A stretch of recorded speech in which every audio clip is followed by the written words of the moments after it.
नमस्कार शेतकरी बांधवांनो, मी सुभाष शालिग्राम चांदूरकर, राहणार टुणकी, तालुका संग्रामपूर, जिल्हा बुलढाणा, महाराष्ट्र. मी या शेतीमध्ये जवळपास 3 एकराच्या शेतीमध्ये सफरचंदाची लागवड केलेली आहे 10x10वर. त्यामध्ये हर्मिन 99 तुझं तुझं ओ तुझं हां हर्मन 99ची 500 झाडं, 400 झाडे अन्नाची आणि 100 झाडे गोल्डन डोजेरी या जातीची मी झाडे लावलेली आहेत.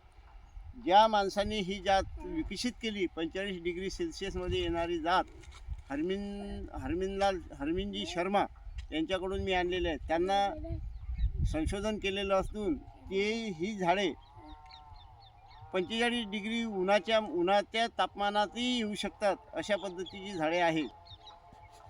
या अगोदर मी यांना पूर्ण पहिले लेप दिलेले आहे. यामध्ये मोरचूत, चुना, हिंग असं टाकून त्याला लेप लावलेला आहे की बा कीड लागू नये म्हणून. तसेच या झाडाची मी गळती केलेली. याला पहिले 20 ते 25 दिवस पाणी दिलेलंच नव्हतं. त्यामुळे या झाडांची गळती झालेली, पानगळती झालेली आहे. ज्या झाडांची पानगळती होते त्यांनाच फळधारणा होते. त्यानुसार या झाडांना नवीन पागोरे फुटत असून हे फुले लागलेली आहेत. ॲपलच्या झाडाला लागणारी फुले लागलेली आहेत. अशा पद्धतीनं पूर्ण जे झाड आहे त्यांना कोंब फुटून, पागोरे फुटून झाडांना हे लागलेली आहे. फुलाची धारणा झालेली आहे.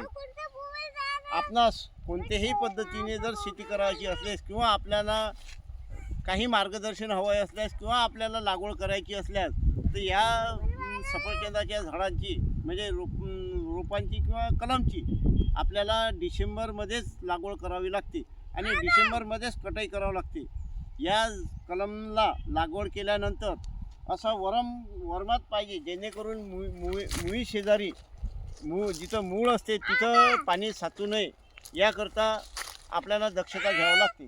करिता आपण हा सदर शेतकऱ्याच्या हिताचा व्हिडिओ असल्यामुळे आपण बरेचशा शेतकऱ्यांना आपल्याकडे पोहोचल्यानंतर बरेच शेतकऱ्यांना शेअर्स करा आणि सबस्क्राईब करून आपल्या शेतकरी बांधवांना नवीन पिकाची लागवड कशी करता येईल याबद्दल मार्गदर्शन करण्याकरता आपण हा व्हिडिओ शेतकरी बांधवांना टाकावा.